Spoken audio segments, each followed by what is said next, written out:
PPT aja, Bu. Gimana? Yang PPT. Iya, baik. Sudah dilihat semua ya? Ada yang Bu. Coba sekarang dibedakan Pancasila sebagai sistem nilai dan Pancasila sebagai ideologi. Kalau sebagai ideologi itu menurut saya kayak sebagai pedoman hidupnya, sebagai pandangan. Terus untuk sistem nilai saya jujur masih kurang paham. Yang sebagai nilai. Ya. Oke, baik. Saudara Lintang. Iya, Bu. Mbak Lintang, ya. Perbedaan Pancasila sebagai sistem nilai dan sebagai sistem ideologi apa, Mbak? Iya. Sepemahaman saya, Pancasila sebagai ideologi itu sebagai konsep pengertian konsep dan gagasan dan dasar sebuah negara gitu. Kalau Pancasila sebagai nilai itu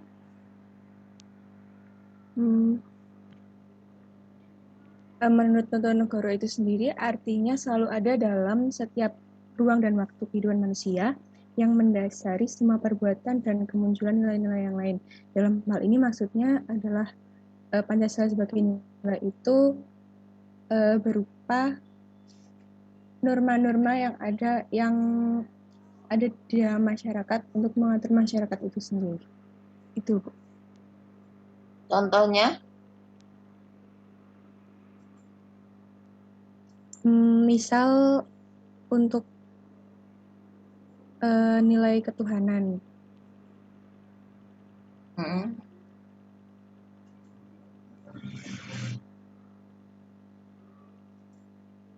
Gimana dengan nilai ketuhanan?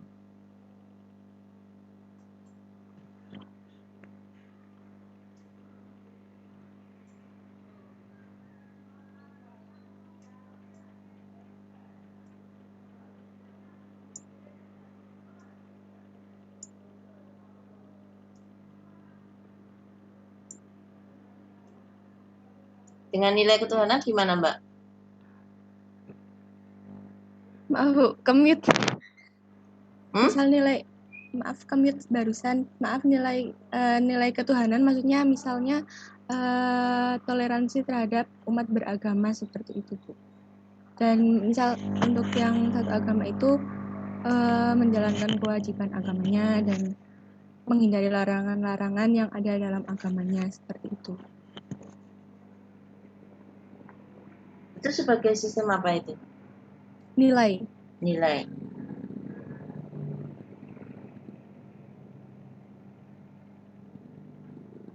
Contoh konkretnya?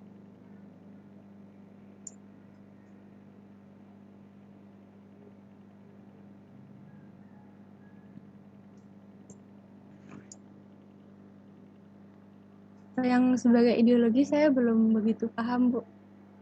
Ya. Jadi saling melengkapi ya. Dengan siapa tadi, Mas Michael? Tadi Mas Michael sudah menjelaskan tentang ideologi. Kemudian Mbak Lintang sudah menjelaskan tentang sistem nilai. Ya.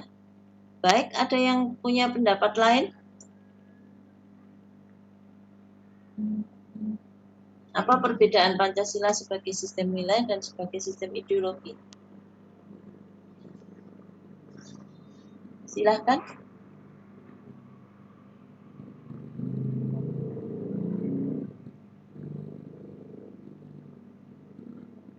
Ada yang berpendapat lain?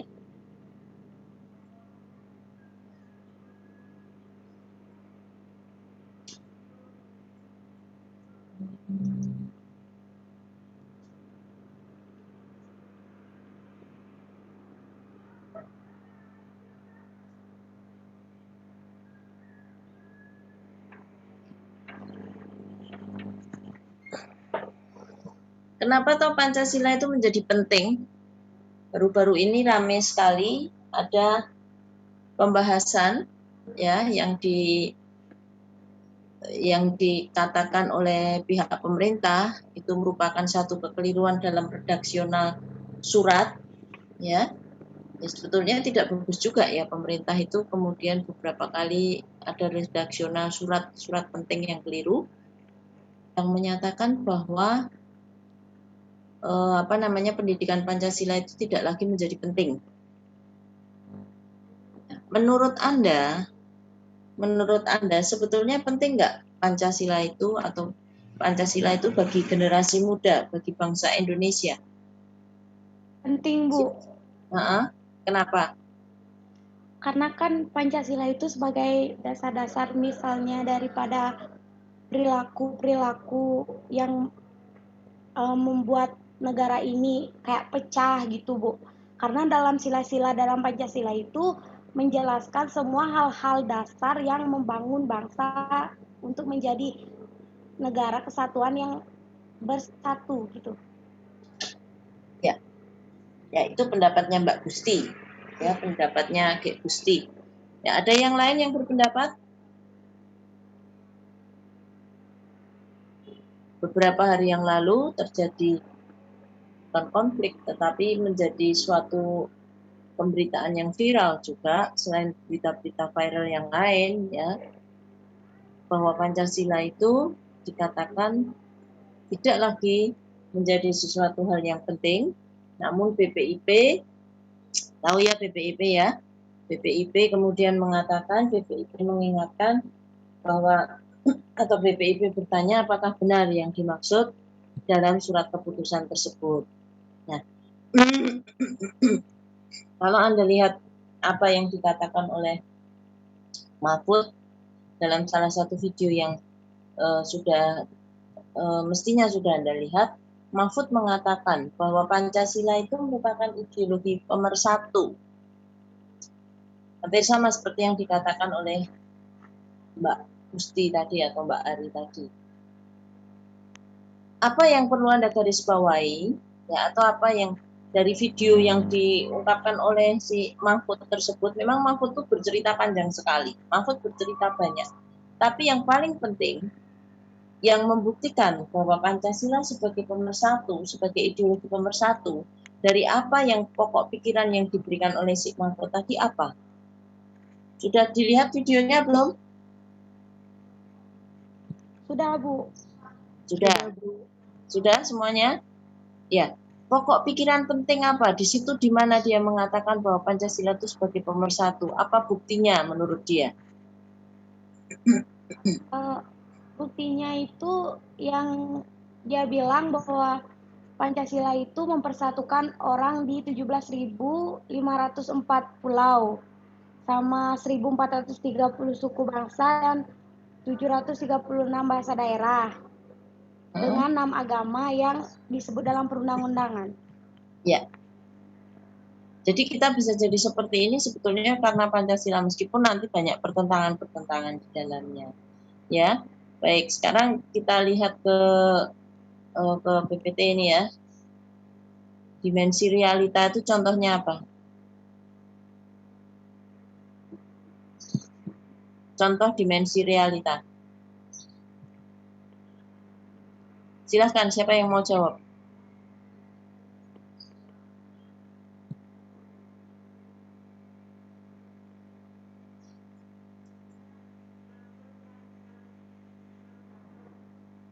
Kemudian ada dimensi idealisme dan ada dimensi pengembangan atau dimensi fleksibilitas. Contohnya apa? Konkretnya. William? Mas William Sutanto?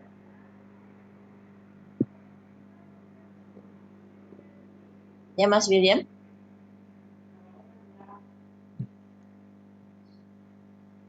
Halo, Mas William. Halo. Ya.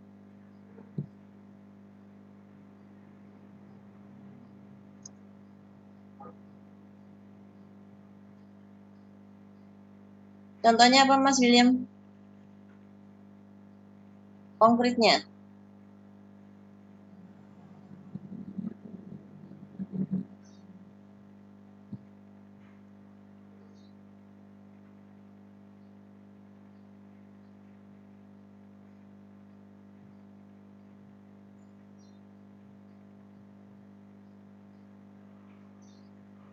Kalau yang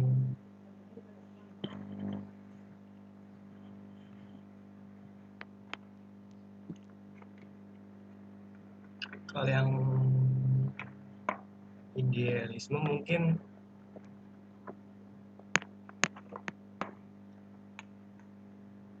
yang bisa dipraktikin dalam kehidupan sehari-hari ya, yang lebih ke praktisnya. Kalau yang realita, Yang mana? yang idealisme itu yang bisa dipraktekin langsung di kehidupan. Kalau yang realita itu yang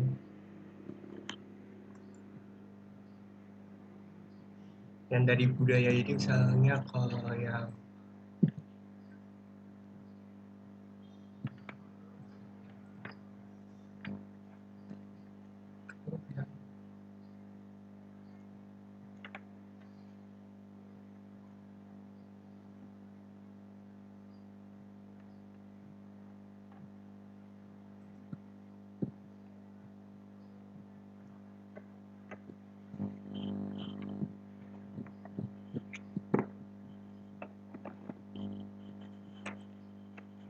Gimana?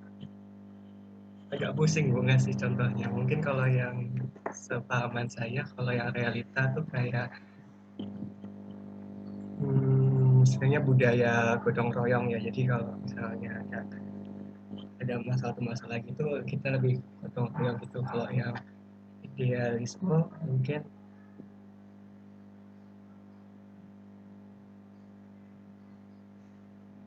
Gotong royong ya, yang diambil ya. saya nggak tahu, agak susah bedainnya. Ya kan Anda mengatakan tadi nilai dasar bersumber dari budaya dan pengalaman sejarah. Kemudian Anda ambil dimensi realitanya tadi, contohnya gotong royong gitu ya. Mungkin. Oke. Kalau gotong royong itu asli Indonesia ya Mas ya? Mungkin.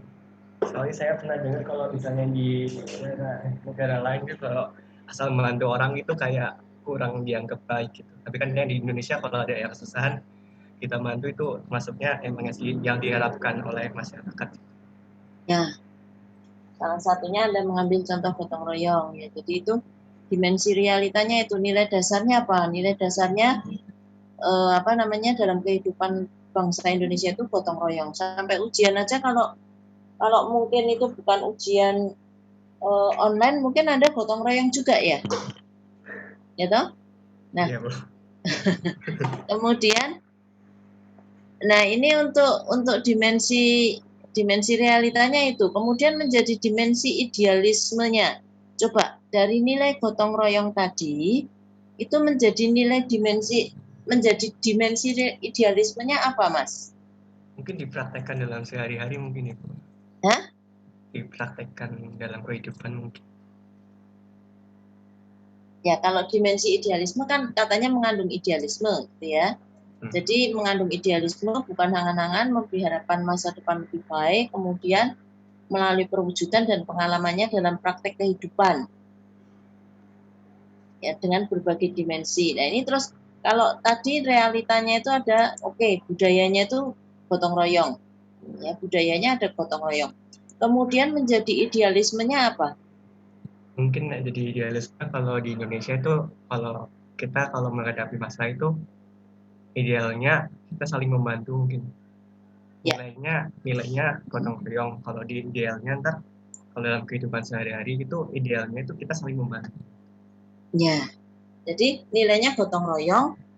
Kemudian realnya jadi ya yang dipraktekkan dalam kehidupan sehari-hari itu dengan adanya saling membantu ketika terjadi sesuatu peristiwa yang dihadapi. Ya misalnya contoh yang paling konkret aja. Kalau sekarang sih sudah mulai nggak ada lagi. Contoh yang paling konkret adalah ketika ada bulan Maret tahun lalu ya. Maret tahun lalu dinyatakan SARS-CoV atau SARS-CoV-19 itu sudah masuk ke Indonesia. Kemudian beramai-ramai. Hampir semua negara menyatakan lockdown. saat itu luar biasa sekali di seluruh Indonesia ini. Orang tidak ada yang keluar. Tapi bagusnya juga, lingkungan menjadi lebih bersih pada waktu itu. Ya, saya ingat betul bahwa di rumah saya yang di tengah kota ini, burung-burung liar itu berdatangan. Jadi kalau pagi itu suasananya udaranya kelihatan bersih, kemudian burung-burung liar itu berdatangan. Dia masuk ke halaman rumah, kemudian memakan apa saja yang bisa dia makan. Itu yang tidak pernah terjadi. Tapi terjadi pada waktu itu. Itu dari alamnya. Yang nggak pernah terjadi lagi. Di jalan-jalan orang kemudian membagi masker. Tidak pernah terjadi lagi. Pada waktu itu gerakan gotong royong sampai yang jual sembako itu bukan dia menangguk keuntungan pada masa sulit, tetapi begitu banyak orang yang berusaha memberikan pertolongan kepada rekan-rekannya yang lain atau saudara-saudaranya yang lain supaya mereka tetap bisa bertahan hidup pada masa pandemi. Ya, pemerintah tidak atau pemerintah belum memberikan, tetapi saudara-saudara kita, tetangga kita di kiri kanan itu sudah mulai berusaha untuk bergotong royong memberikan sembako. Kalau Anda ingat seperti itu. Bahkan anak kos pun itu mendapatkan jatah dari tiap perguruan tingginya. Anda dapat nggak pada waktu itu, Saudara William? Ini posisi di mana, Mas William? Saya udah di rumah bukan situ. Rumah di mana? Di Kebumen. Oh, di Kebumen. Yang ngekos siapa yang ngekos? Yang dari 2020 sampai sekarang belum pulang. Siapa? Masih di Jogja aja. Atau yang pada waktu peristiwa Maret itu ada di Jogja? Belum ada ya?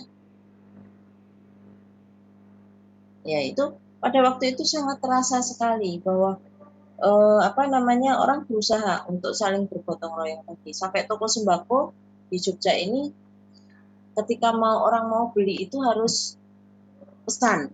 Ya, jadi dia berusaha mengadakan pengadaan, tetapi karena kan kesulitan kendaraan juga, karena kendaraan juga tidak bisa jalan, dibatasi sekali.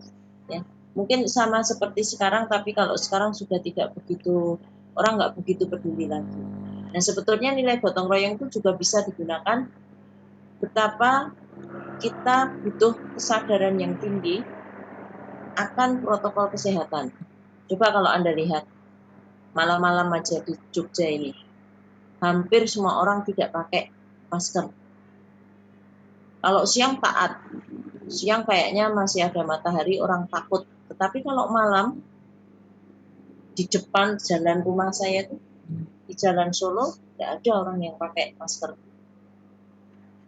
Mereka mau nongkrong di Circle K, mau nongkrong di gudeg, mau nongkrong di mana-mana, tidak ada yang pakai masker. Bahkan orang jualan pun yang katanya pedagang wajib bermasker itu tidak pakai masker. Padahal itu nilai gotong royong sebetulnya. Kalau aku sehat, kamu juga sehat. Kalau kita sehat, maka negara kita cepat pulih dari pandemi ini. Tapi kenyataannya tidak seperti itu. Nah, kemudian dimensi fleksibilitasnya bagaimana, Mas William? Dari turunannya tadi, realitanya tadi, nilai gotong royong, kemudian Anda contohkan ada dimensi idealismenya dipraktekkan. Sekarang kalau yang pengembangannya bagaimana?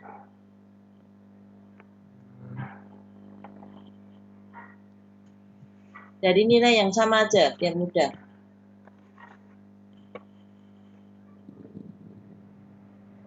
Berkembangnya itu maksudnya gotong royongnya atau gimana ya? Iya, kan nilaimu yang kamu ambil gotong royong itu tadi. Realitanya tentang gotong royong itu. Ya toh? Terus dipraktekkan. Tadi Anda kasih contoh tadi, gotong royong membantu sesama. Terus pengembangannya bagaimana? Ini menangkap saya mungkin yang hampir sama kayak contoh aku tadi yang kayak dari awalnya itu kan ada COVID itu kayak sulitan gitu kan. Kan kita idealnya gotong royong itu, nah kampus itu bukain pembagian sembako untuk mahasiswanya gitu. Mungkin berkembangnya menyesuaikan dengan keadaan COVID. Ya. Oke, kalau Mas, kalau korupsi itu termasuk ada nilai gotong royong nggak di situ? Antar pihaknya mungkin ada. Yaitu saling tolong menolong, tetapi saling tolong menolong dengan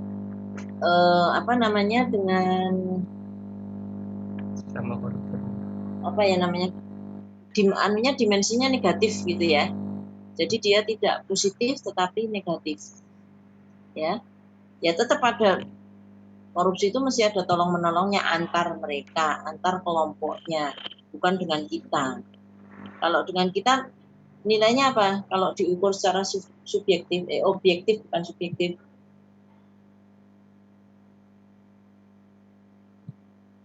Kalau diukur secara objektif, kalau subjektif kan mereka merasa bergotong royong, saling membantu, saling mendukung. Tapi kalau diukur dari pandangan kacamata bangsa Indonesia, korupsi itu bagaimana? Tindakan yang merugikan bangsa. Ya? Tindakan yang merugikan bangsa. Merugikan. Bertentangan dengan nilai-nilai Pancasila. Iya, bertentangan dengan nilai Pancasila. Nilai yang mana?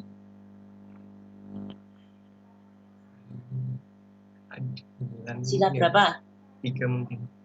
Sila 3 sama sila 2. Hampir semua sila itu. Ya, sila 2 dan sila 5.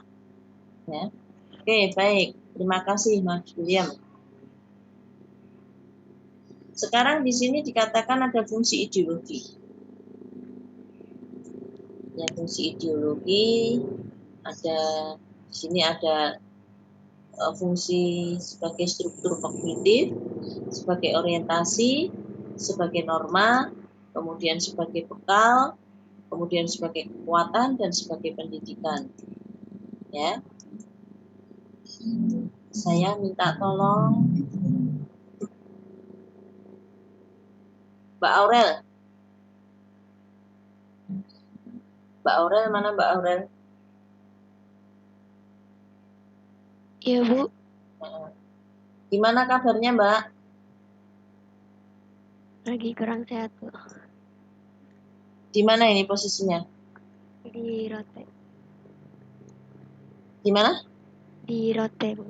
Oh, di Rote. Bagus. Bisa diterima dengan baik di sana, Mbak? Dari tadi jaringannya masih rada ini sih, Bu. Kayak nge-lag gitu dari tadi. Oh, kayak nge-lag. Baik. Ya, Mbak. Kalau gitu jelasin satu aja. Kabarnya apa? Gimana, Mbak? Sudah sembuh? Gimana, Bu? Kabarnya Ata gimana? Sudah sembuh belum? Ata, nggak tahu. Ata kan suamimu atau Mbak Aurel? Enggak, Bu. Panggilannya Aurel apa Dela? Dela, Bu. Oh, Dela. Ya. Baik, Mbak Dela. Coba kasih contoh, Mbak Dela. Sebelum keburu nge-lag lagi. Ini pakai wifi atau pakai ini? Pakai apa, Mbak? Sebenarnya tuh pakai wifi, Bu. Cuman di rumah lagi mati lampu, jadi pakai data. Oh, ya baik. Silakan, Mbak. Ini untuk struktur kognitif itu contoh konkretnya apa, Mbak?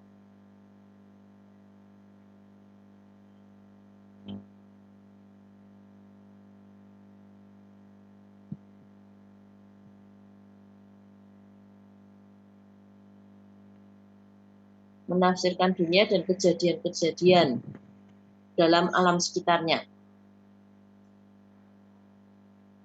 Bentar, Bu, bentar.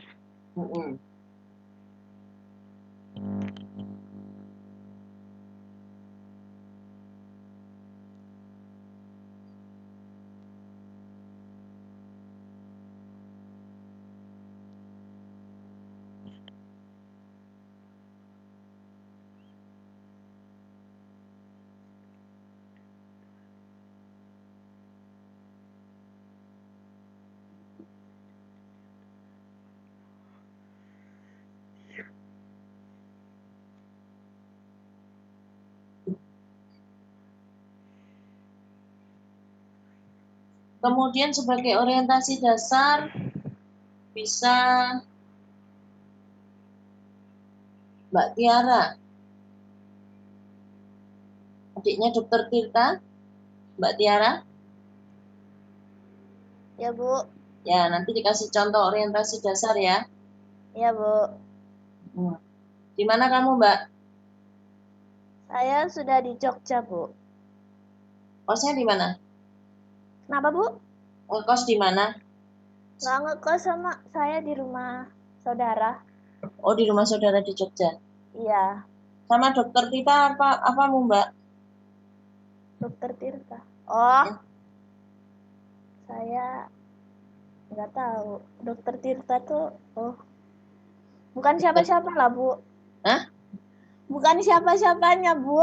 Namanya aja sama. Bukan kakakmu, kok Dokter Tirta. Oh, papamu? Beda banget, Bu. Kalau saya saudaranya Dokter Tirta, Bu. Oh, gitu ya. Iya, Aslinya mana, Mbak? Malang. Mana? Iya, Ini pasti pinter buat ini, apa namanya, keripik bentul ya. betul. Malang keripik tempe, Bu. Saya Tempe. baru, Loh, kenapa, kalau Bu? yang bentul itu mana? Wah, nggak tahu ya, Bu. Saya baru tahu nih keripik Ih, bentul. Jawa Timur ada loh. Orang Jawa Timur itu ya, ada apa namanya, bekicot. Bahasa Indonesianya apa itu bekicot, lupa saya.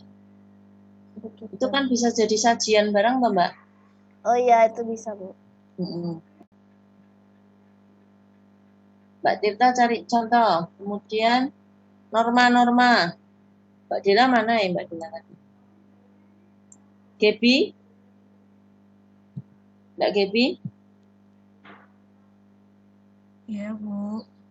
Kasih contoh ya, norma-norma. Baik, Bu.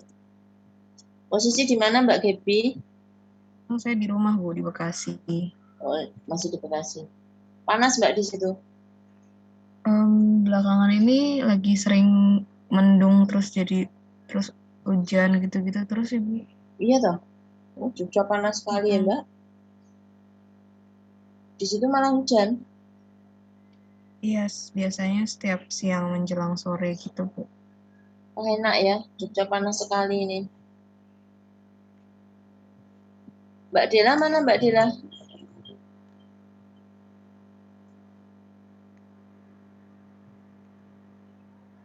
Mbak Dela?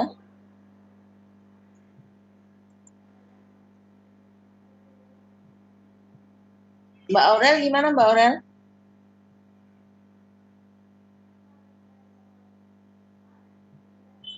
Jaringannya putus apa ya? Udah Mbak Tirta aja dulu kasih contoh.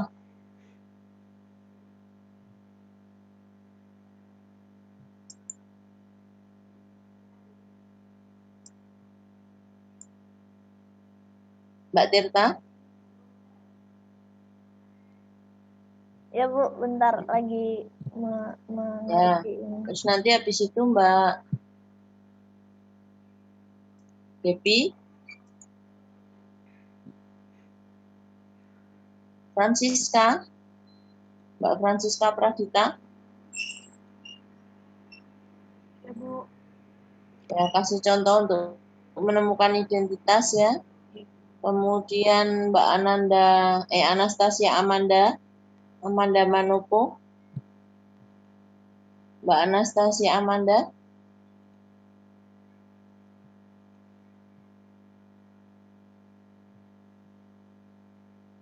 Mbak Anastasia Amanda. Terus hilang malam. Dorothy. Oh, Amanda. Mbak Amanda. Mbak Amanda.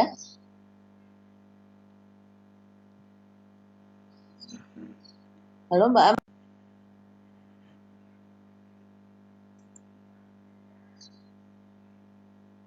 Ya, kemudian ini kalau Anda lihat itu ada perbandingan antara Pancasila dengan ideologi-ideologi yang lain, ya.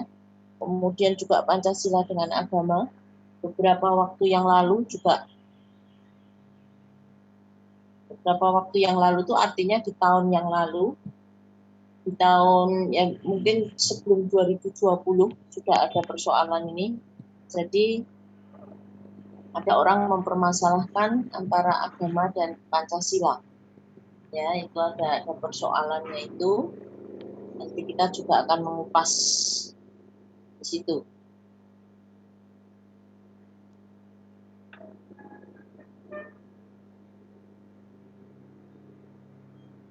Silahkan yang mau menjawab, yang lain juga boleh. Bu, saya boleh menjawab yang norma-norma? Boleh. Oke, jadi kan di PPT itu disebutkan kalau norma-norma itu berfungsi yang nantinya menjadi pedoman dan pegangan bagi seseorang untuk melangkah dan bertindak. Berarti di sini ideologi itu saya memahaminya semacam memberikan dasar atau memberikan sebuah fondasi yang nantinya membantu masyarakat, atau kalau misalkan norma hukum berarti membantu pemerintah untuk menyusun norma-norma itu tadi yang pada akhirnya akan membantu masyarakat atau akan membantu para warga Indonesia gitu untuk bagaimana sih kita bertindak yang baik atau bertindak yang benar yang sesuai di mata sosial dan sesuai di mata hukum. Berarti kalau misalkan dilihat ke Pancasila sebagai ideologi negara Indonesia, mungkin dari sila pertama itu memberi norma kita untuk rajin ibadah atau mungkin beriman dan bertakwa kepada Tuhan, atau mungkin menghormati sesama makhluk ciptaan Tuhan, jadi menghormati sesama manusia, terus juga sebisa mungkin mengurangi animal abuse dan segala macamnya itu. Terus kalau mungkin untuk sila 2, kemanusiaan yang adil dan beradab, itu bisa memberikan kita menjadi dasar dari norma, misalkan kita menjunjung tinggi nilai kemanusiaan atau mungkin tidak sewenang-wenang terhadap orang lain. Terus kalau untuk sila ketiga, persatuan Indonesia, itu mungkin bisa memberikan kita norma di mana kita mau untuk bertoleransi atau menghargai perbedaan yang ada di masyarakat yang kemudian membantu kita untuk menjadi satu gitu, membantu kita untuk menjaga persatuan dan kesatuan Indonesia itu tadi. Terus kalau untuk sila keempat itu contoh normanya mungkin tidak memaksakan kehendak kita kepada orang lain, jadi menghargai pendapat orang lain, kemudian mengutamakan kepentingan bersama, bukan kepentingan pribadi saja, seperti itu. Terus kalau untuk yang terakhir, sila kelima, itu mungkin keadilan sosial ya. Jadi normanya bisa kita bersikap adil terhadap orang-orang. Adilnya mungkin tidak harus adil yang sama rata semuanya mendapatkan sama, tapi adil di mana kita bisa memberikan ke setiap orang sesuai dengan kebutuhan orang tersebut, yang dimana pada akhirnya bisa membentuk suatu keadaan sama rata di orang-orang yang kita bantu. Gitu mungkin, Bu. Ya, terima kasih Mbak siapa ini tadi? Gibi, Bu. Mbak, oke, terima kasih ya. Oke, sekarang siapa lagi?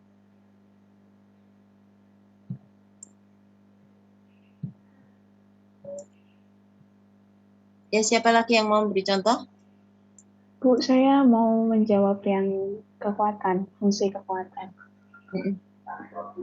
Jadi kalau menurut saya dari fungsi-fungsi yang sebelumnya seperti norma, bekal, dan jalan, lalu ada fungsi kognitif juga, itu kayak berkesinambungan gitu, Bu. Jadi kita sudah tahu bahwa Pancasila itu sebagai pedoman dan pegangan. Lalu seperti yang disebutkan Gaby juga tadi, nilai-nilainya yang harus diterapkan itu seperti ini.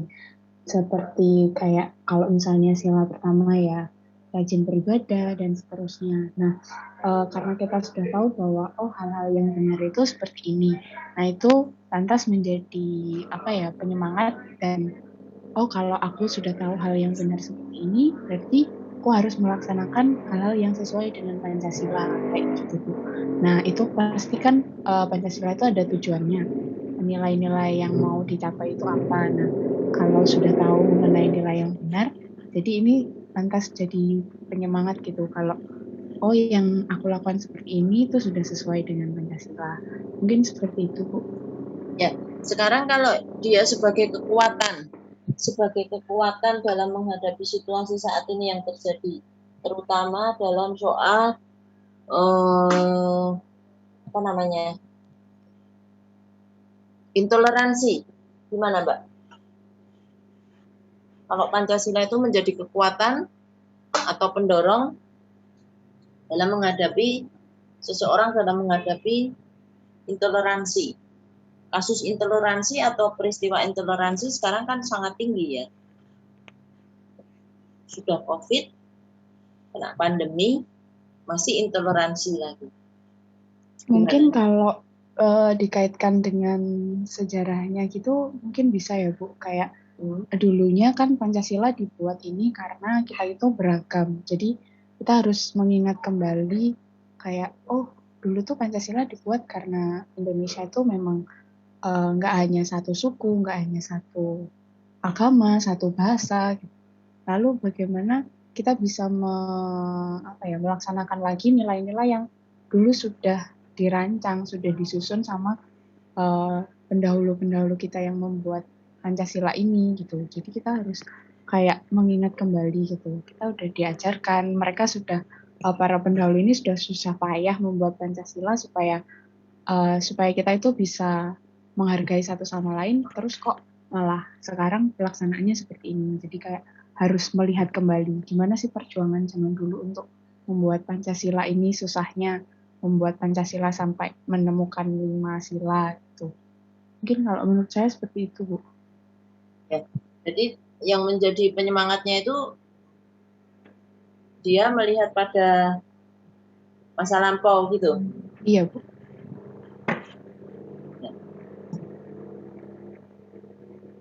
Bisa nggak dia memberi kekuatan untuk menghadapi intoleransi yang terjadi sekarang?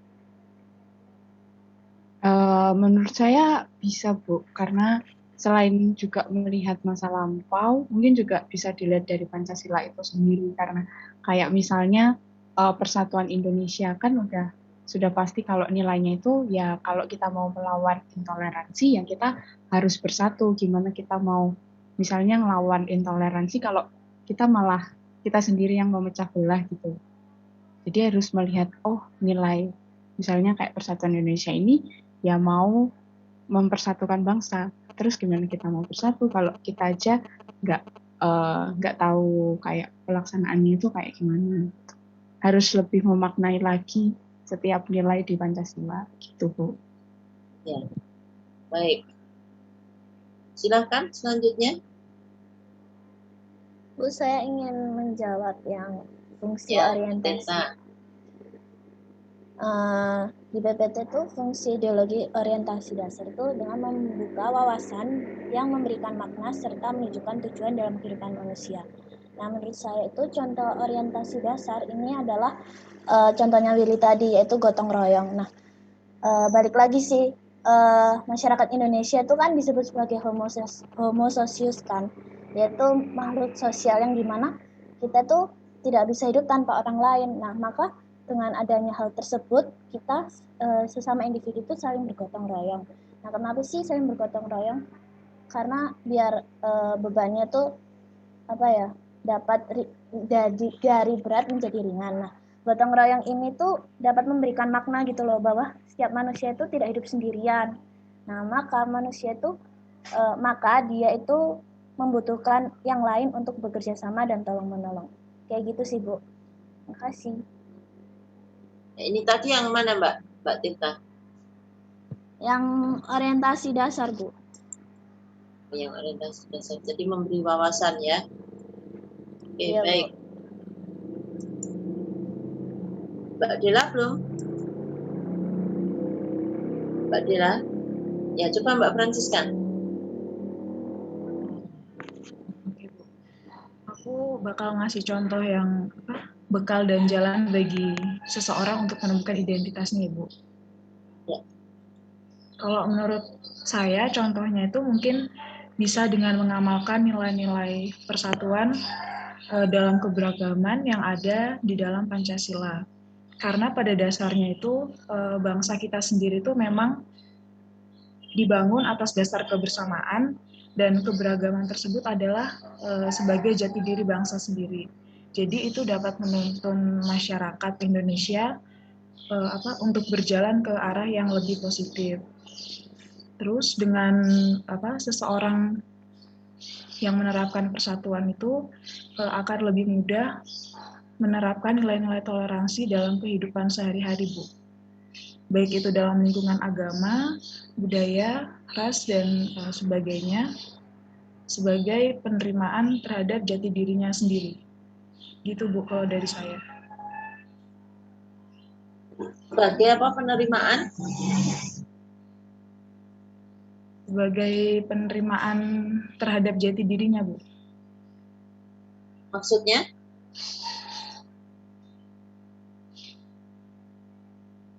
Ya, kan jika seseorang itu dapat mengamalkan nilai-nilai persatuan dalam keberagaman Pancasila itu, berarti dia itu sudah menerapkan nilai-nilai toleransi yang ada dalam kehidupan sehari-harinya gitu, Bu. Bisa dalam lingkungan agama, budaya, ras, dan lain-lainnya, Bu. Ya, baik. Selanjutnya. Mbak Dela malah belum ketemu ini. Dela sudah menjawab di chat, Bu. Oh, menjawab di chat. Ya. Melek ya?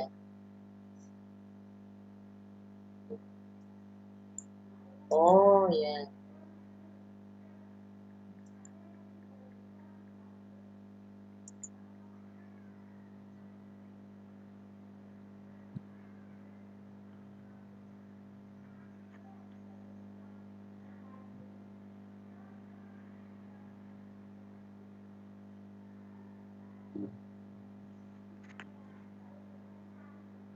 Berarti lagi susah ini anunya jaringannya. Oke, baik.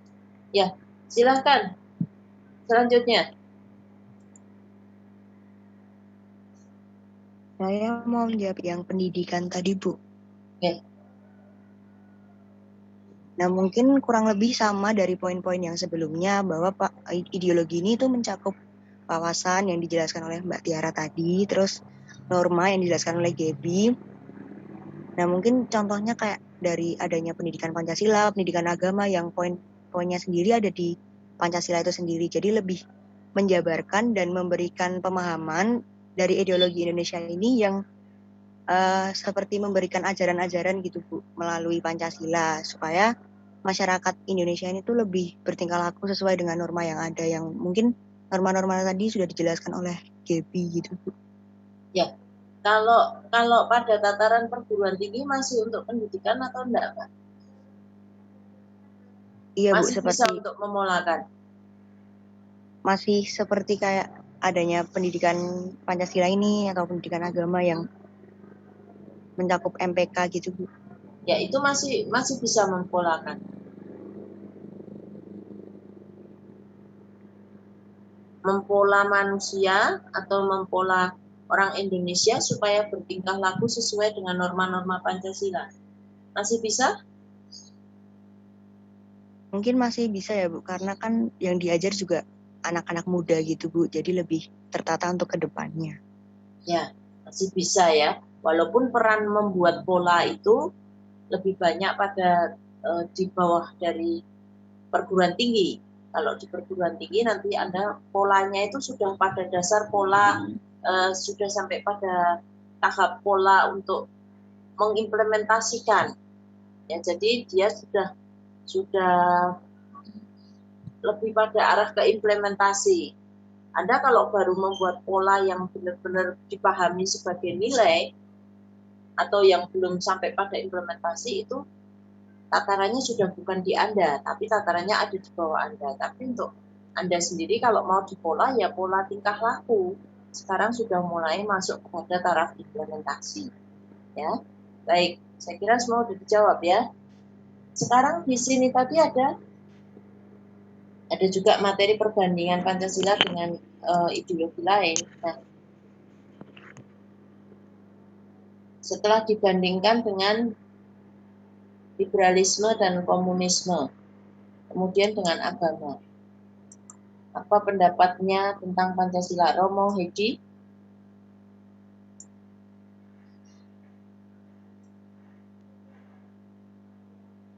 Halo Ibu. Ya. Bagaimana pendapatnya terhadap Pancasila ketika sudah dibandingkan? Karena ini agak berat nih, biar Romo aja. Ya, Romo lebih paham ini. Ya, ada perbandingannya dengan Pancasila, dengan agama, liberalisme, dan komunisme. Mari Romo, silahkan Romo. Oke, saya mencoba sebisanya ya Bu ya. Pasti bisa kalau Romo. Gini, ini sebenarnya kita sedang membicarakan Pancasila dibandingkan dengan ideologi besar lainnya di dunia. Ya. Nah,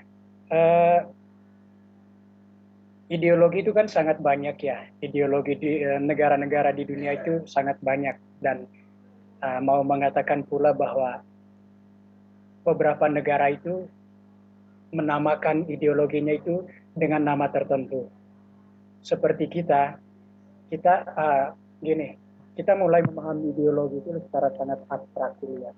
Dalam idenya sebagai sebuah konsep, di mana ide itu atau ide berasal dari kata ide dan logos, atau ilmu tentang keyakinan tertentu atau tentang dasar tentang nilai tertentu di ideologi.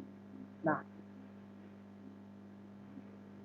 kalau pemahamannya seperti itu, lalu kemudian sekarang untuk saya yang paling penting juga, kita itu patut bertanya, kenapa kemudian ideologi itu oleh negara-negara itu harus diberi nama? Kayak kita, kenapa ideologi kita harus diberi nama Pancasila? Atau kenapa negara Prancis memberikan ideologi negaranya itu dengan liberalisme? Atau misalnya kenapa maaf ada pesawat yang lewat. Kenapa Cina itu menamakan ideologinya itu dengan San Minci atau Jepang misalnya? Kenapa mereka menamakan ideologinya itu bernama Kenokodo Seishin? Nah, ini ideologi negara. Kita bandingkan ideologi negara lain ini dengan Indonesia. Nah, yang kita sedang perbandingkan sekarang di PPT ini adalah ideologi yang kita namakan sebagai Pancasila yang diakui oleh Indonesia, dan ideologi di dunia lainnya yaitu yang disebut dan komunisme. Nah, kita mungkin bisa mengetahui negara mana yang menganut liberalisme, negara mana yang menganut komunisme. Dan komunisme misalnya apa? Lalu kemudian liberalisme banyak Amerika Serikat, lalu kemudian juga Prancis. Teman-teman ingatkan kemarin masalah karikatur di Prancis itu ya, juga berkaitan dengan masalah ideologi negara kan. Jadi kita sedang membandingkan Pancasila dengan ideologi besar negara yang lain. Itu yang pertama yang saya mau katakan. Lalu yang kedua, saya mau mencoba untuk membawa kita semua pada sejarah lahirnya konsep liberalisme dan komunisme. Nanti Pancasila kan kemudian ideologi yang belakangan lahir ya di Indonesia. Ini liberalisme dan komunisme ini kurang lebih ideologi yang lebih tua yang dianut oleh negara-negara. Liberalisme ini kurang lebih lahir dengan adanya revolusi, terutama revolusi Inggris dan juga revolusi Prancis yang paling utama. Revolusi Prancis itu menekankan, kalau revolusi Inggris itu kan kita tahu bahwa itu menekankan ini ya, lahirnya modernitas melalui pembaharuan atau lahirnya teknologi-teknologi, terutama di bidang pertanian. Lalu kemudian kalau Prancis itu revolusi yang menekankan tentang kesetaraan individu di dalam masyarakat. Maka kita dulu mengenal di sejarah itu revolusi Prancis itu mengusung 3 semboyan, fraternité, apalagi egalite dan apa satunya, ada 3 ya kurang lebih ya. Ada 3. Nanti saya tiba-tiba lupa. Nanti ini semoga akan diingat. Liberté, égalité, fraternité ya. Liberté, égalité dan fraternité. Liberté salah satu hal yang diusung oleh Revolusi Prancis. Liberté itu maksudnya adalah menekankan kebebasan individu-individu, karena saat itu kan Prancis dia sedang menganut paham monarki ya. Monarki di mana pemerintah dibagi ke dalam kerajaan-kerajaan, lalu kemudian diperintah oleh raja-rajanya, dan kekuasaan rajanya itu bersifat absolut. Maka misalnya raja siapa di beberapa yang sangat tentang dan kemudian tindakan dilakukan oleh sekarang. Maka lahirlah ideologi yang namanya itu liberalisme untuk menekankan bahwa ya individu itu harus diutamakan. Individu itu harus diutamakan. Jadi pribadi itu harus diutamakan. Jadi tidak ada pemimpin yang bertindak sewenang-wenang atas individu. Yang makanya kemudian diusung paham liberté atau yang kemudian selanjutnya disebut sebagai ideologi liberalisme. Nah, Prancis itu sampai sekarang dia masih menganut paham atau ideologi liberalisme. Dia sangat menekan, hingga di situ kita melihat dia sangat menekankan individualisme. Lalu kemudian falsafah komunisme. Kalau ingat kata komunisme, kita ingat seorang tokoh yang namanya itu siapa ini? Karl Marx. Ya, Karl Marx. Ideologi kemudian sangat populer, istilah ideologi secara sangat populer dikenalkan oleh Karl Marx, terutama melalui sebuah tulisannya yang berjudul Jerman Ideologi. Jadi komunisme itu kan lahir dari pemikiran Karl Marx ini. Komunisme itu juga sebenarnya masih ada hubungannya dengan ideologi yang diusung saat Revolusi Prancis itu, di mana menekankan kesetaraan antara individu. Tetapi pada revolusi yang didasarkan oleh pemikiran Karl Marx, dia menekankan kesetaraan antara yang miskin dan yang kaya. Yang miskin dan kaya, karena ada monopoli dari yang miskin terhadap yang kaya terhadap yang miskin, maka lahirlah kemudian ideologi yang mengusung tentang komunisme ini. Maka kemudian kita melihat komunisme itu falsafahnya sangat materialisme, karena dia bersentuhan dengan persoalan tentang yang miskin dan yang kaya. Itu yang pertama. Lalu yang kedua, falsafah bangsa Indonesia Pancasila. Nah, ini kemudian ideologi yang sudah lahir pada zaman modern. Kalau kita baca di PPT ini, kalau saya tidak salah, Supomo, dia mengusulkan yang namanya itu paham integralistik. Paham integralistik, jadi dia terlalu liberal, tidak juga terlalu komunisme. Atau dalam istilah yang lebih dekat dengan beberapa tokoh founding father, mereka mengusulkan sebuah kalimat yang seperti ini. Satu untuk semua, semua untuk satu. Ini sebenarnya bahasa untuk menjelaskan tentang satu istilah yang diusung oleh Supomo tadi tentang paham integrasi. Jadi itulah yang dimaksudkan dengan Pancasila. Kalau dibandingkan dengan liberalisme dan komunisme, kita lebih cenderung untuk menganut paham integrasi.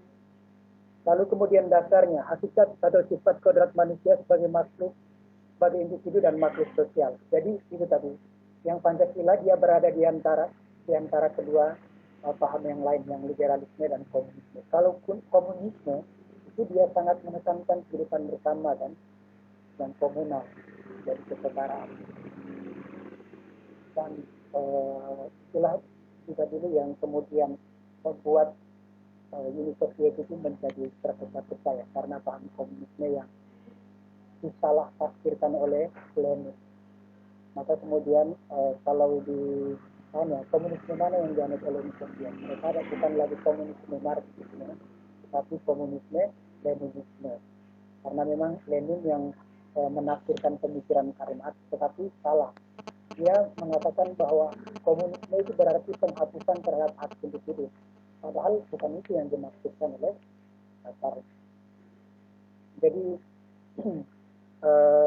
hakikat sifat kodrat manusia sebagai makhluk individu dan makhluk sosial ini sangat ditekankan oleh Pancasila.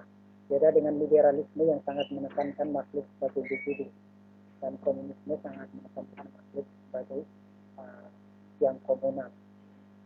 Lalu tentang negara, negara merupakan persekutuan hidup manusia. Jadi negara integralistis tadi seperti yang diusung oleh Supomo, itu negara yang berdasarkan Pancasila. Kebebasan dalam negara yang menganut paham liberalisme, kebebasan manusia dalam realisasi demokratis senantiasa mendasarkan atas kebebasan individu di atas segala-galanya. Jadi mereka beranggapan bahwa negara itu merupakan kumpulan individu. Maka individunya itulah yang penting. Itu dalam negara liberalisme. Maka saya masuk mungkin ke persoalan konkret tadi ketika kita menyinggung persoalan karikatur di Prancis. Ini sebenarnya persoalan antara orang yang mengusung paham konservatisme agama dan memaksakannya pada paham liberalisme yang dianut oleh negara itu sendiri. Jadi mereka berusaha untuk membawa pemahaman agama ke dalam negara Prancis yang dari sejarahnya sebenarnya sudah lama mengandung liberalisme ini. Dan ini menjadi sulit kan, akhirnya menjadi ya, persoalan dunia yang sangat cukup besar ya. Termasuk Indonesia mencoba untuk mengkritik tentang statement yang diungkapkan oleh Presiden Prancis. Ya, kalau dilihat dalam sejarah pemikiran seperti ini, ya, kita tidak punya hak untuk mengkritik tentang liberalisme yang dianut oleh Prancis. Karena bagi mereka itu sebuah ideologi negara yang mana ya harus mereka jalankan seperti kita menjalankan Pancasila, atau dengan kata lain, ya liberalisme di Prancis itu adalah Pancasilanya mereka. Gitu. Jadi kita pun kalau Pancasila kita ditentang atau dikritik oleh bangsa lain, pasti kita juga merasa ada yang marah, lalu kemudian tidak menerimanya. Oke. Lalu agama. Nah kalau agama di negara kita di Indonesia kan yang berdasarkan Pancasila ini, agama dan negara itu tidak bisa dilepas pisahkan. Bahkan negara itu dia mengakomodir agama. Jadi diatur di dalam undang-undang tentang peribadatan, tentang toleransi beragama dan lain sebagainya. Jadi mau mengatakan bahwa agama itu masih bisa dicampur tangan oleh unsur-unsur atau pihak negara. Itu di dalam negara Pancasila atau dalam bahasa Supomo tadi integralisme. Sedangkan di negara yang menganut paham liberalisme, agama itu sama sekali lepas dari negara. Ya, agama itu urusan agama, bukan urusan negara. Maka di Prancis, ketika orang yang beragama membicarakan karikatur itu dalam perspektif mereka sebagai orang beragama, itu sudah di luar koridornya paham negara yang menganut liberalisme. Negara tidak sama sekali tidak mengatur tentang agama. Yang diatur oleh negara adalah kebebasan individu untuk menyatakan pendapat, kebebasan untuk memeluk agama, dan lain sebagainya. Maka agama dikritik, ya, itu kebebasan setiap orang. Dikritik dalam bentuk karikatur, dalam bentuk tulisan, dan lain sebagainya. Nah, itu bentuk kritik orang untuk mengungkapkan kebebasannya. Di negara liberalisme itu sah-sah saja. Nah, sedangkan negara komunisme mereka tidak percaya Tuhan. Oke. Itu ya Bu. Mungkin 4 poin yang ya. Baik. Jadi tadi sudah dijelaskan oleh Romo secara panjang lebar, dan memang seperti itulah ya. Jadi kalau kita lihat Pancasila itu memang dia mau dikatakan seperti salah satu ideologi, itu tidak bisa, karena memang Pancasila itu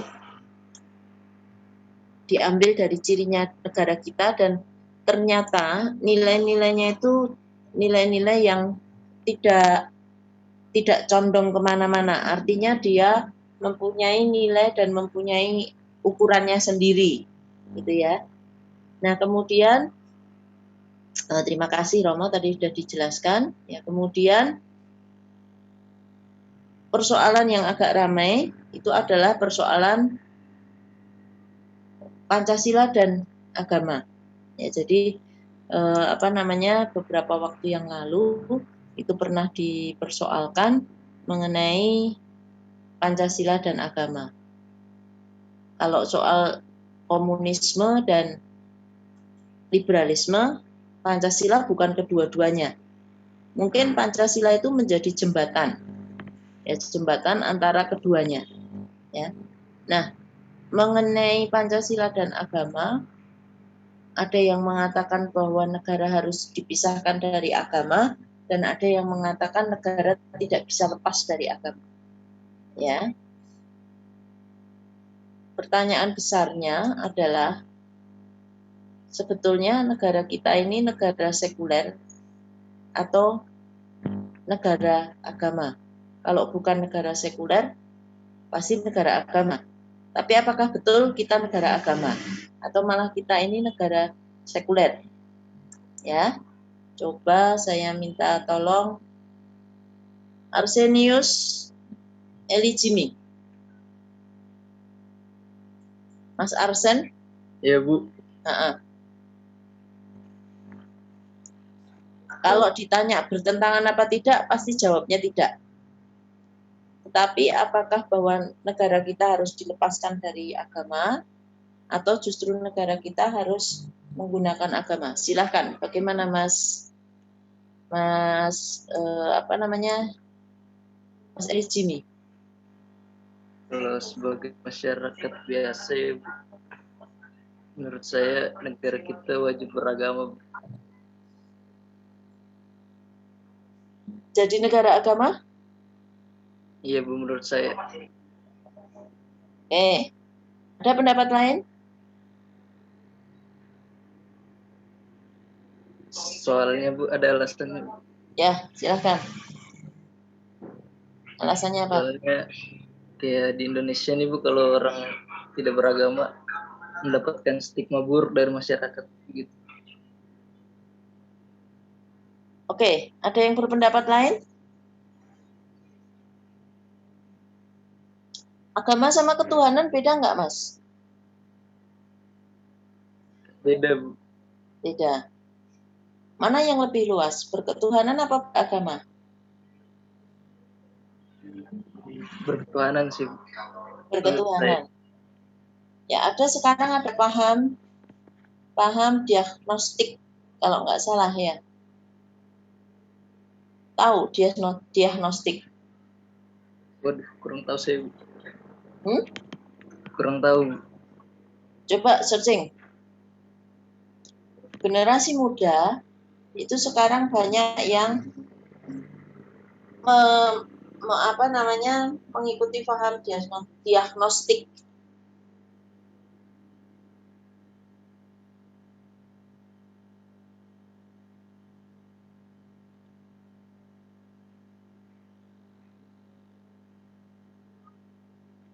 Betul ya Rama ya, namanya diagnostik ya?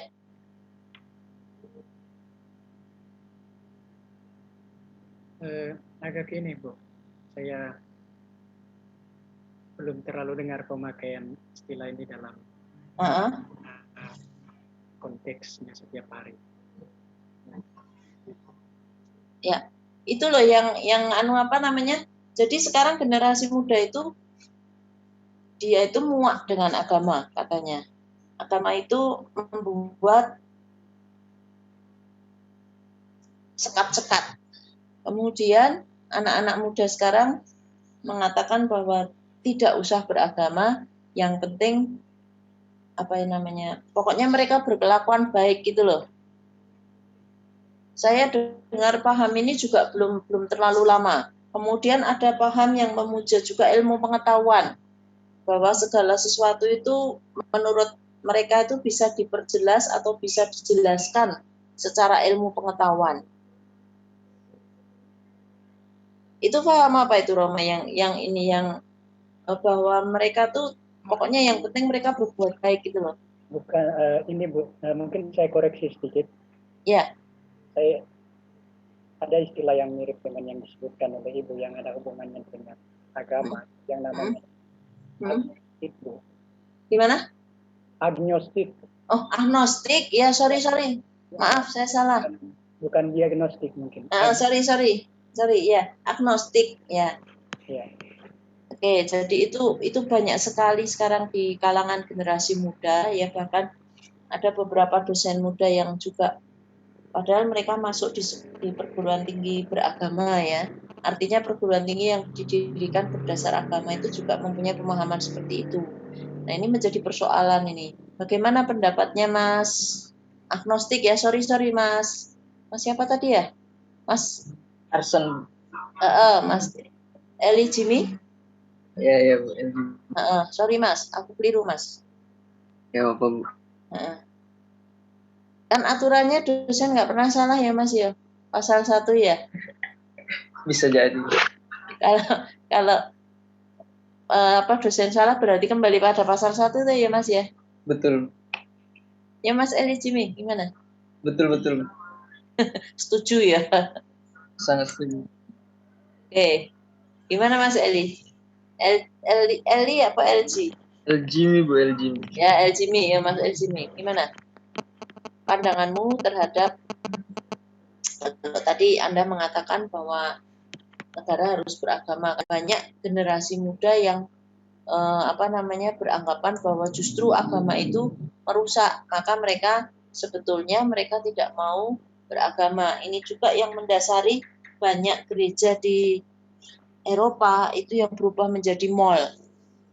Ya, gereja-gereja di Eropa itu banyak sekali yang menjadi mall karena mereka katanya sudah muak dengan agama. Agama itu membuat sekat-sekat, itu menurut mereka. Nah, Anda sendiri sebagai perwakilan dari generasi muda bagaimana? Kayaknya mereka orangnya terlalu pintar Bu. Singkat sekali kau. Jadinya soalnya Bu, kalau agama itu disangkut pautkan sama ilmu pengetahuan malah jadi belok semua nanti. Ya, jadi agama dengan ilmu pengetahuan terpisahkah? Gimana ya Bu? Berat Bu. Yang penting berketuhanan, beragama, atau berbuat baik? Berketuhanan Bu. Berketuhanan. Ya, berketuhanan itu lebih luas daripada agama. Ya, tetapi dia mempercaya adanya Tuhan. Nah, kalau orang sudah mempercaya adanya Tuhan, harapannya nanti dia akan menjalankan apapun yang diharapkan atau diajarkan melalui agama masing-masing. Agama itu kan hanya semacam cara manusia untuk betul ya Romo ya, cara manusia untuk menyembah kepada Tuhan ya. Kemudian juga memahami ajaran-ajarannya menurut apa yang dia percayai. Itu ya, betul ya Roma ya? Betul Bu. Ya, jadi agama itu kalau ada orang mengatakan agama itu hanya pakaian, tapi ya tujuan kita yang pertama adalah kita mempunyai atau kita mempercayai adanya Tuhan.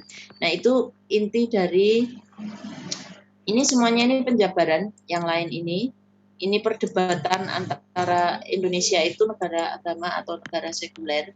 Kalau negara sekuler Indonesia bukan, karena juga semuanya itu masih apa-apa didasarkan kepada nilai-nilai ketuhanan, ya bukan nilai-nilai keagamaan, maka Indonesia juga bukan negara agama. Kalau Indonesia negara agama, nanti Indonesia jadi seperti Arab, Indonesia jadi seperti Italia, Vatikan ya. Indonesia jadi seperti negara India di mana semua urusan kenegaraannya didasarkan kepada ajaran agama besar di negara itu. Tapi Indonesia tidak. Maka kalau ada pihak-pihak tertentu yang menginginkan Indonesia berubah menjadi negara agama, itu sebetulnya tidak bisa. Kenapa? Betul bahwa kita ada mayoritas. betul bahwa kita ada minoritas, tetapi bangsa kita itu dari dulu, dari sejak awal tidak menghendaki bahwa yang mayoritas itu kemudian agama mayoritas itu menjadi agama negara dan digunakan untuk menjalankan negara. Ya, karena yang mayoritas itu lupa bahwa masih ada minoritas. Minoritas itu juga punya hak. Minoritas itu juga mempunyai visinya. Minoritas juga mempunyai keyakinannya. Maka keyakinan dengan keyakinan kalau bertemu nanti akan tidak menjadi match, tidak akan bisa menjadi satu dan itu akan menjadi persoalan. Ya sama dengan kondisi sekarang ini di mana ada orang yang memaksakan bahwa negara kita harus dijalankan dengan agama tertentu. Itu yang tidak bagus, ya. Nah, ini kemudian muncul perpecahan padahal kita tidak pernah pecah pada waktu. Ya mungkin kita pernah pecah tetapi beberapa waktu yang lalu kita pernah hidup damai, berdampingan. Coba kalau Anda lihat itu di tataran masyarakat kita, sebetulnya kan mereka tidak mempersoalkan adanya agamamu dan agamaku. Rata-rata mereka masih bisa hidup berdampingan. Ya, tetapi pada tataran tertentu kemudian persoalan agama ini, persoalan keyakinan menjadi persoalan yang dijadikan senjata untuk kepentingan-kepentingan tertentu. Ya, jadi negara kita bukan negara agama, negara kita juga bukan negara sekuler, tapi negara kita adalah negara yang mendasarkan diri pada nilai-nilai ketuhanan. Ya, jadi itu yang harus kita pahami. Maka di sini dikatakan bahwa Pancasila itu mengisyaratkan kesadaran adanya Tuhan milik semua orang. Bukan Tuhanmu yang pasti benar, bukan Tuhanku yang pasti benar. Karena Tuhan itu satu. Tetapi cara kita menyembah kepada Tuhan itu ada bermacam-macam. Ya. Yang paling unik ini gini, kalau Anda mau cari kerajaan di Indonesia, itu yang unik itu. Tapi ini bisa diterima oleh semua orang. Kerajaan di Indonesia itu tidak pernah ada loh kerajaan Kristen dan Katolik. Cari saja. Sisa-sisa kerajaan Kristen Katolik itu tidak ada. Yang ada Hindu, Buddha, Islam. Ya, tapi pada waktu itu orang bisa hidup damai. Tidak seperti sekarang. Karena apa? Karena mereka tidak memaksakan. Mereka ada kesadaran bahwa Tuhan itu milik semua orang dan semua orang berhak untuk hidup. Ya, itu yang harus kita contoh dari masa lalu. Ya, maka kita tidak pernah mau mengatakan negara kita negara agama. Ya. Nah, untuk yang lain-lain ini penjabaran dari di atasnya ini lebih banyak bicara soal bagaimana perdebatan Indonesia mau masuk ke negara agama atau negara sekuler, dan akhirnya jawabannya adalah negara kita bukan negara agama. Kemudian juga ada perdebatan mengenai asas tunggal. Ya, jadi ini pada zaman Orde Baru itu ada pemikiran bahwa kita itu akan mempunyai asas tunggal, yaitu asas tunggalnya Pancasila. Ya. Ini menjadi persoalan besar juga. Persoalannya kenapa? Karena ternyata bahwa nilai Pancasila itu kan nilai yang universal. Dulu itu nampak sekali pada partai politik. Semua partai politik itu berasaskan Pancasila. Tapi kalau zaman sekarang tidak semua partai politik berasas Pancasila, tetapi nilai-nilai Pancasila ada di dalam asas-asas partai politik itu. Itu contoh yang paling konkret. Nanti masih banyak sekali di dalam kehidupan yang lain. Misalnya di dalam pabrik. Di dalam pabrik itu juga tidak lagi Pancasila asas tunggal, tetapi Anda mau mengambil nilai apa yang ada di dalam Pancasila sebagai nilai yang menonjol di dalam hubungan antara pengusaha dengan pekerjanya, itu boleh-boleh saja. Ya. Jadi ini perdebatan antara Pancasila dan agama itu ternyata tidak hanya muncul pada periode-periode tertentu, tetapi itu sudah lama. Dan juga termasuk Pancasila sebagai satu-satunya asas atau Pancasila asas tunggal. Ya, namun di sini semua sudah ditunjukkan ada perdebatan-perdebatannya dan akhirnya kita sampai pada satu kesimpulan bahwa Indonesia bukan negara agama tapi juga bukan negara sekuler. Kemudian Pancasila itu bukan satu-satunya asas atau asas tunggal, Tetapi nilai-nilai Pancasila itu harus mengejawantah atau harus menjadi jiwa bagi setiap sendi kehidupan bangsa Indonesia. Ya, saya kira itu untuk ideologi. Minggu depan kita kita ketemu untuk yang etika, ya. Sebentar, saya mau tanya, ujian MIT-nya itu sampai ujian MIT-nya kapan ya? Ada yang membawa daftar?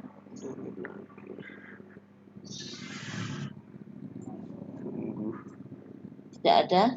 Baik, ada pertanyaan kah? Silakan kalau ada pertanyaan.